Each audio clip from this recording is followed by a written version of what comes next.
আপনি আপনার লাইফে কী চান সেটা আমি সেট করতে পারবো না। দেশের বাইরে যাওয়ার এক্সপিরিয়েন্সগুলো ভালো ছিল না, যার কারণে আমি কখনই দেশের বাইরে আসতে হ্যালো, আসসালামু আলাইকুম এভরিওয়ান, কেমন আছেন আপনারা সবাই? আমি এবং আশিক আল্লাহর রহমতে ভালো আছি। তো আপনাদের বহু আকাঙ্ক্ষিত একটা ভিডিও, যে ভিডিওটা আপনারা প্রায়ই আমাকে বলেন আপু এই ভিডিওটা করবেন। আমরা আসলে বিদেশে যাওয়ার ক্ষেত্রে সব কিছু মিলিয়ে আসলে স্টেপটা ওভাবে নিতে পারছি না, ওভাবে সাহস করতে পারছি না। তো যারা সাহস করতে পারছেন না বিদেশে আসার ক্ষেত্রে এবং কিভাবে কি করবেন এসব নিয়ে আপনাদের অনেক দ্বিধাদ্বন্দ্ব কাজ করতেছে। আমি জানি না আমার আজকের এই ভিডিওটা তাদের জন্য কি না, বাট আমি এইটুকু বলতে পারি আমি কেন দেশ ছেড়েছিলাম কিংবা আমি কেন বিদেশে পড়তে আসছিলাম এবং এখানে সেটেল হওয়ার চিন্তা করছি, এটা নিয়ে আমি আজকের ভিডিওটা আপনাদের সাথে মেক করব। এখন সত্যি কথা বলতে গেলে প্রতিটা মানুষেরই একটা মোটিভ থাকে, লাইফের একটা গোল থাকে, এবং আমি বিশ্বাস করি প্রত্যেকটা মানুষের গোল ডিফারেন্ট। আমি আমার লাইফে কি চাই এটা যেমনভাবে আপনি সেট করতে পারবেন না, তেমনিভাবে আপনি আপনার লাইফে কী চান সেটা আমি সেট করতে পারবো না। আমার কাছে যেটা মনে হয় প্রত্যেকটা মানুষকে আগে ফাইন্ড আউট করা উচিত সে জীবনে কি চায়, সে জীবনে কি করতে চায়, তার বিদেশে যাওয়ার ক্ষেত্রে তার লক্ষ্যটা কি। আসলে যদি আমার কাছে মনে হয় যেটা আপনারা যদি আপনাদের লক্ষ্য সেট করতে না পারেন, তাহলে আসলে বিদেশে যাওয়াটা হয়তোবা আপনাদের কাছে খুব ভ্যালুলেস লাগতে পারে। একটা পর্যায়ে গিয়ে মনে হতে পারে এই স্ট্রাগল আমরা কিসের জন্য করছি, বা এর থেকে তো বাংলাদেশেই ভালো ছিলাম। এই ফিলিংসটা এড়ানোর জন্য আমার কাছে মনে হয় আগে নিজেদের গোলটাকে সেট করা উচিত, যে আমরা জীবনে কি চাই, আমরা কিভাবে চাই আমাদের লাইফটাকে। আজ থেকে 5 বছর পরে আমরা নিজেদেরকে কোন জায়গাটাতে দেখতে চাই। আপনারা যদি আমাদেরকে জিজ্ঞাসা করেন কেন আমরা বিদেশে এসেছি এবং এই ডিসিশনটা কিভাবে নিলাম, হ্যাঁ, আপনি যদি খুব বেশি কানেক্টেড থাকেন আপনার ফ্যামিলির সাথে, যে আমি আমার ফ্যামিলির মানুষজনকে ছাড়া 1 সেকেন্ড থাকতে পারবো না, ওদেরকে আমার প্রতি উইকে দেখতে হবে। এক একজনের বললাম যে মোটিভ, এক একজনের চিন্তাধারা সব কিছু ডিফারেন্ট। আমি যদি আমাদের কথা বলি, আমি কখনোই বিদেশে আসার ক্ষেত্রে মানে আশিকের জন্য সাপোর্টিভ ছিলাম না। আশিক যখন রিলেশন শুরুতেই বলতো ওর ইচ্ছা যে ও জীবনের একটা পর্যায়ে গিয়ে বিদেশে চলে যাবে, লাইফটা ওখানে সেটেল করার চেষ্টা করবে বা কিছু, তখন আমি ওকে খুব ডিমোটিভেট করতাম যে না, আমি চাই না দেশের বাইরে গিয়ে আমি আমার লাইফটাকে সেটেল করব, আমি চাই যে আমি এই দেশেই থাকবো, আমি বাংলাদেশেই সব কিছু করবো।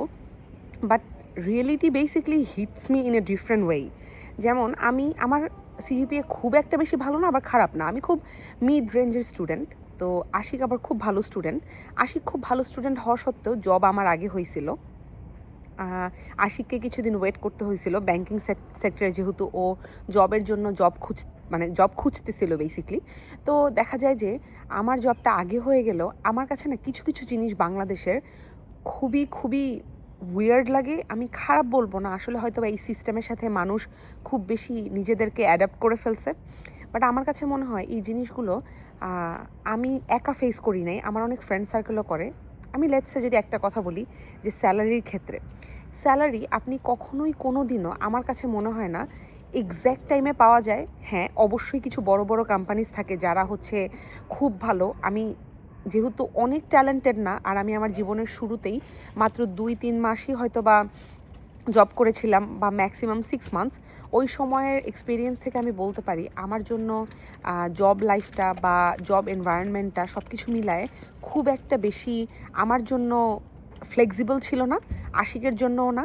আশিক ব্যাংকে জব করতো। আশিক এভরি নাইটে বাসায় আসার পরে বলতো, অন্তি I really don't feel like যে আমি জবের পরে আবার মানুষের কাছে গিয়ে রিকোয়েস্ট করবো to open an bank account, তারপরে আমি সব কিছুর পরে মানুষকে রিকোয়েস্ট করবো প্লিজ লোন নেন। এগুলো না আমার জন্য হয় না। আশিক যেহেতু একটু ইন্ট্রোভার্ট, একটু কম কথা বলে, ওর জন্য এই জিনিসটা খুব হ্যাসেল হয়ে যাচ্ছিল। হ্যাঁ, এখন আপনারা বলতে পারেন আপনারা জব কেন চেঞ্জ করেন নাই। এবার আমরা আসি আমাদের সেকেন্ড পয়েন্টে, কেন আমরা বিদেশে আসার ডিসিশন নিয়েছিলাম। তো যখন দেখলাম আশিকের এই ফ্রাস্ট্রেশন দিন দিন বাড়তে থাকে, আমিও নিজে যে খুব বেশি হ্যাপি ছিলাম তা না। দ্যাটসে আমি একটা ফোন কিনবো, সেটার জন্য আমাকে বহু দিন টাকা জমায় ওয়েট করতে হবে। আমার আজকে মেবি আমার আইফোন চালাতে ইচ্ছা করতেছে, আমার কালকে নাও ইচ্ছা করতে পারে। এক্স্যাক্টলি এই জিনিসটাই আমার সাথে হয়েছিল। ওয়েদারটা খুবই সুন্দর, হালকা একটু বাতাস, খুব বাজেভাবে বাতাস বইছে না, আর সবচেয়ে বড় কথা একটু হালকা ঠান্ডা, ভালোই লাগতেছে। তো আপনাদেরকে আমি যেই পয়েন্টটা নেক্সট বলতে চাচ্ছি সেটা হচ্ছে, আপনাদের অনেকের কাছে মনে হতে পারে যে যে ফোনটা পরে কিনলেই তো হতো, কিন্তু আমার কাছে না বিষয়গুলো ডিফারেন্ট ছিল। যে আমার আজকে আমার আমি যদি এখন বলি, আমার তো এখন আইফোনের প্রতি কোনো শখই নাই। একটা সময় ছিল যখন আমার আইফোন খুব নিতে ইচ্ছা করতেছিল। আশিকের ক্ষেত্রে সেম, আমরা ইউকেতে আসার মনে হয় জাস্ট 20 to 25 ডেজের মধ্যে আশিক একটা ফোন কিনছিল। তো আমার কথা হচ্ছে এই জিনিসটা আমাদের জন্য পসিবল হইতো না যদি আমরা বাংলাদেশে বসে জব করতাম। আপনি চিন্তা করে দেখেন, আমাদের ভালো ইনকাম ছিল দুজনের মিলায়, আমাদের ছোট একটা বিজনেসও ছিল। তাও না কোনো একটা শখ পূরণ করতে গেলে না অনেক ভাবতে হয়, একটা কোনো কিছু কিনতে গেলে অনেক ভাবতে হয়। এই ভাবনাগুলো দিয়ে নিজেদেরকে কেন কষ্ট দিব? আর আমার কাছে যেটা মনে হয় বাংলাদেশের কালচারে, আপনার যেই 2টা ডে অফ থাকবে, যে একটা ডে অফ থাকবে, আপনার ওই ডে অফে আপনার ফ্যামিলি মেম্বারদের সাথে মিট করতে হবে, ফ্যামিলি মেম্বারদের বাসায় যাওয়ার সময় অনেক অনেক জিনিস নিয়ে যেতে হবে। এই বিষয়গুলো না, মানে আমি বলবো না এটা খারাপ, এটা ডেফিনেটলি ভালো, খুবই ভালো একটা কালচার আমাদের। বাট দ্য থিং ইজ, আমার ইনকাম ধরেন 2 টাকা, আমাকে এখন ফর্মালিটি মেনটেন করতে হবে 4 টাকার। তো সেক্ষেত্রে আপনারাই চিন্তা করে দেখেন, আমরা কি মানে আমাদের লাইফ লিড করব নাকি সারা জীবন খালি ফর্মালিটি মেনটেন করে যাব? এটা একটু স্যাড লাগে আমার কাছে। আচ্ছা, এরপরে হাঁটতে হাঁটতে আপনাদের সাথে অন্য গল্পগুলো বলে ফেলি। আমরা যখন ইউকেতে আসার ডিসিশন নেই, এই ডিসিশনটা বেসিকলি আশিকেরই ছিল। বাট আশিক পরে যখন আমাকে বুঝাইলো যে না, things doesn't work like this way, যেভাবে তুমি ভাবতেছো জিনিসটা অন্যরকমও হইতে পারে। হয়তো বা আমার চোখের সামনে দেখা দেশের বাইরে যাওয়ার এক্সপিরিয়েন্সগুলো ভালো ছিল না, যার কারণে আমি কখনই দেশের বাইরে আসতে চেতাম না। বাট আশিক হয়তো বা আমাকে, মানে হি ওয়াজ সাকসেসফুল যে আমাকে ও এই ব্যাপারটাতে ম্যানিপুলেট করতে পারছে। আমি ম্যানিপুলেটও বলবো না, আমাকে বুঝাইছে সুন্দর করে। আচ্ছা যাই হোক, তো তারপরেও আমি যখন আমি এই ডিসিশনটা নেই, তখন একটা ধাক্কা আসে যে টাকার ব্যাপারে। এতগুলো টাকা নিয়ে একটা ডিসিশন নিব, এই টাকাগুলো তো এমনও তো হইতে পারে আমাকে ফিরে আসতে হইতে পারে, এমনও তো হইতে পারে আমাকে এইটা হইতে পারে। বাট আশিক অলওয়েজ মানে আমাকে এইটা ক্লিয়ার করে যে অন্তি প্ল্যান ABCDE, এইটা না হলে এইটা হবে, এইটা না হলে ওইটা হবে। থাকে না যে অবশ্যই আল্লাহ তাআলা যা লিখে রাখছেন তাই হবে। এখানে আমি অবশ্যই আমি ওইটা মিন করি নাই যে আল্লাহর ইচ্ছার বিরুদ্ধে গিয়ে বা কিছুর বিরুদ্ধে গিয়ে আমরা যেটা প্ল্যান করছি ওইটাই হবে। বাট দ্য থিং ইজ, আমি অলওয়েজ পছন্দ করি যে জীবনে যদি এইটা না করি ওই রাস্তায় করব, ওই রাস্তায় না করলে ওইটা করব। আল্লাহর ইচ্ছার পরেই তো আমাদের ওই জিনিসটা সফল হবে, তাই না? যে আমরা যেটা চাইলাম সেটা আল্লাহ কোনটা পূরণ করলো।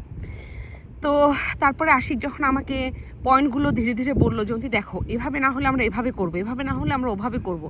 সো জিনিসগুলো না আমাকে ধীরে ধীরে আমাকে একটু আমার ব্রেইনকে সেটেল ডাউন করে যে না, আশিক অ্যাটলিস্ট এটা বুঝাইতে পারছে আমাকে যে আর যাই হোক আমাদের মানে থাকে না যে আমাদের পথে বসতে হবে না ইনশাল্লাহ, যদি আল্লাহ না চান।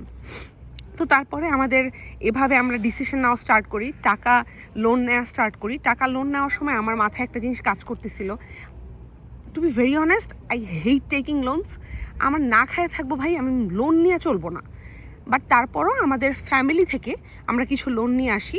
ফ্যামিলি থেকে লোন নেওয়ার কারণে যে ফ্যাসিলিটিটা ছিল সেটা হচ্ছে, ফ্যামিলি থেকে লোন নিলে হবে কি, আপনাদের কখনোই এটা হবে না যে ইন্টারেস্ট বাড়লো কি না, কি হলো কি না। তো আমি ফ্যামিলির কিছু মানুষের কাছ থেকে খুবই কম সংখ্যক লোন নিয়েছিলাম। তো ওই লোনগুলো আমরা খুব তাড়াতাড়ি ক্লিয়ার আপও করতে পারছিলাম আলহামদুলিল্লাহ।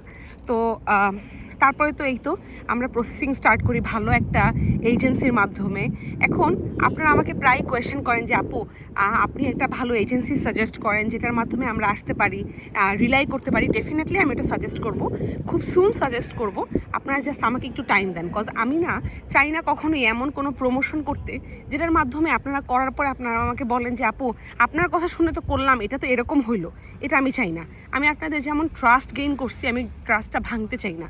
সো আমাকে একটু সময় দেন। অবশ্যই আমি কোনো প্রমোশন পাইলেই ইনস্ট্যান্ট হ্যাঁ বলে দেই না, আমি ওটাকে নিয়ে অ্যানালাইজ করি, আশিক ওইটাকে নিয়ে দেখে, আমরা জানি, ভিডিওস দেখি, দেন আমরা ওইটাকে নিয়ে কাজ করতে রাজি হই। কজ আল্লাহর রহমতে আপনারা জানেন ফেসবুকে আপনারা অনেকেই আমাকে অনেক ভালোবাসা দিয়েছেন। আপনারা অনেকে আমাকে প্রশ্ন করেন আপু কেন আপনি এই প্রমোশন করেন না, ওই করেন না। আসলে আমি চাই না এর থেকে ভাই আমি টাকা দিয়ে খাবো, তারপর আমি চাই না এমন কোনো একটা জায়গায় গিয়ে আমি খাইলাম, খাওয়ার পর আপনারা বললেন যে প্রমোশনের জন্য করছে, আসলে খাবার ভালো না, এই জন্য আমি টাকা দিয়েই খাই। আমি না প্রমোশন করতে চাই স্পেসিফিক কিছু ব্র্যান্ডের, খুব খুব অল্প সংখ্যক কিছু মানুষের সাথে, যাদের সাথে কাজ করলে আপনাদের সাথে আমার যে ট্রান্সপারেন্সিটা, ওই ব্রিজটা কখনো নষ্ট হবে না। এই জিনিসটা আমি সবসময় চাই।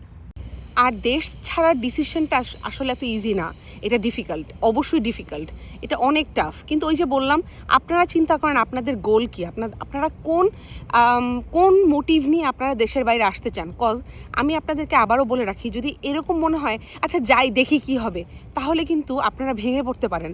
আপনাদের কাছে কিন্তু এই ফিলিংটা আসতে পারে, এর থেকে তো আমি বাংলাদেশেই ভালো ছিলাম, why did I come to UK বা why did I come to Germany, but যেটা কান্ট্রি হোক না কেন।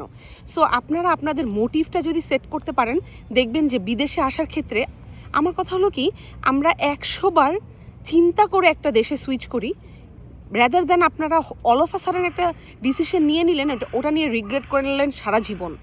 এটা আসলে আমার কাছে মনে হয় খুবই হতাশজনক। আমার কাছে হতাশা, রিগ্রেট, এই জিনিসগুলো খুবই ভয় লাগে। আমার কাছে মনে হয় কি, আমি একটা জিনিসে 1 মাসে হতো, সেটার জন্য আমি সময় নিব হয়তো বা আরও 2 মাস বেশি, বাট আমি রিগ্রেট করতে চাই না লাইফে।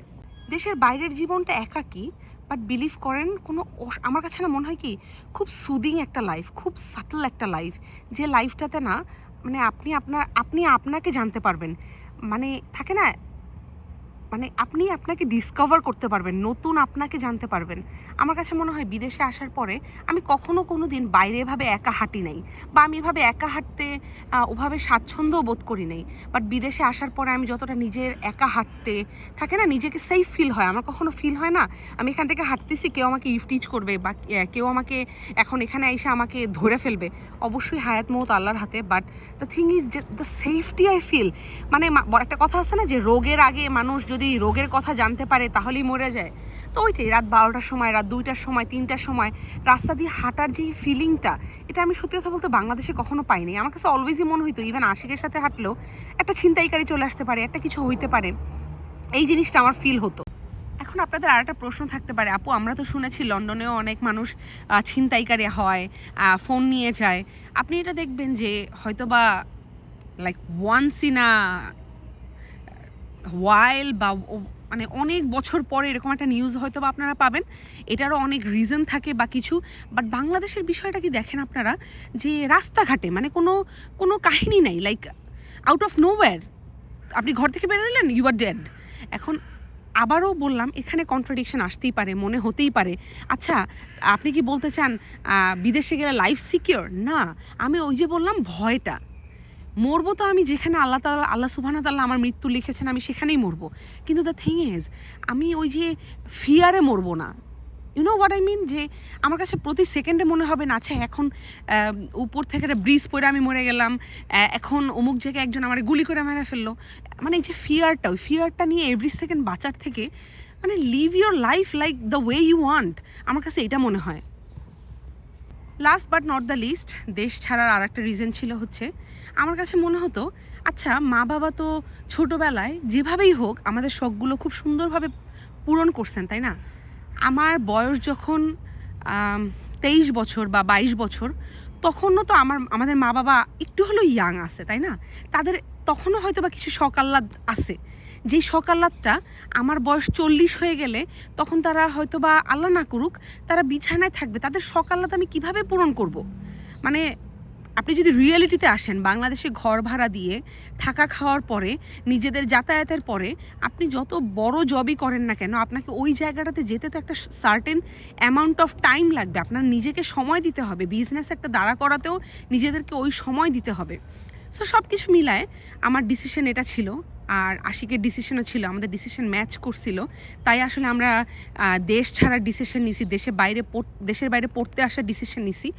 আর আমি সত্যি কথা বলতে আমার জীবনে কোনো রিগ্রেট নাই। হ্যাঁ, মাঝে মাঝে ফ্রাস্ট্রেটেড লাগে, দেশের বাইরের অনেক রুলস রেগুলেশনস, আজকে এই রুলস তো কালকে ওই রুলস, এই ফ্রাস্ট্রেশন থাকে। বাট এই ফ্রাস্ট্রেশনের পরেও হয়তো বা মা বাবা কিছু চাইলে, মা বাবার কিছু শখ হলে ওই যে ইনস্ট্যান্ট পূরণ করার যে ব্যাপারটা, ওইটা হয়তো বা আমাকে দিয়ে হতো না।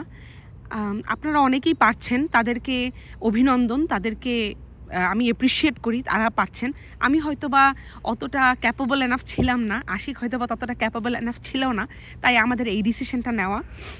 আপনারা আমার এই ভিডিওতে আপনারা আমাকে জানাবেন আপনাদের আমার এই টাইপের লাইফ লেসন্স অথবা লাইফের এরকম কথাগুলো শুনতে কেমন লাগে। আমি তাহলে এরকম ভিডিও আরও বানাবো, কজ আমি দেখেছি যে আপনারা আমাদের এই জীবনের গল্পগুলো বা আমাদের এই ডিসিশনগুলো, আমাদের কথাগুলো শুনতে অনেক বেশি পছন্দ করেন। আজকের ভিডিওটা আমি এখানেই শেষ করছি। এটা আমার এক্স্যাক্টলি আমার বাসার পাশেরই একটা পার্ক। তো আমি এখানে প্রায় ঘুরতে আসি, হাঁটাহাঁটি করি। এখান থেকে শার্ট দেখা যায়। আই থিঙ্ক ইউরোপের মধ্যে সবচেয়ে উঁচু বিল্ডিং, আমি জানি না গাছের কারণে হয়তো অতটা দেখা যাচ্ছে না। এখানে আমি প্রায় হাঁটতে আসি, কারণ আমার অনেক ভিডিও মেক করা আছে এখানে। আজকের ভিডিওটা এখানেই শেষ করছি। ভিডিওটা কেমন লাগলো জানাবেন, আমাকে অ্যাপ্রিসিয়েট করবেন। আর প্লিজ প্লিজ প্লিজ আমার কোনো ভিডিও ভালো লাগলে ফ্রেন্ডস ফ্যামিলির সাথে শেয়ার করবেন। আমি কোনো ভুল বলে থাকলে, আমার কথায় কোনো ভুল হলে সেটা আমাকে ধরিয়ে দিবেন। আমি অলওয়েজ এই জিনিসটাকে আমি অলওয়েজ বিলিভ করি, আপনারা আমাকে ভুল না ধরিয়ে দিলে আমি শিখবো না। আমি আপনাদের কাছ থেকেই শিখতে চাই। আজকের ভিডিওটা এখানেই শেষ করছি। ভালো থাকবেন আপনারা সবাই। টিল দেন, আল্লাহ হাফেজ।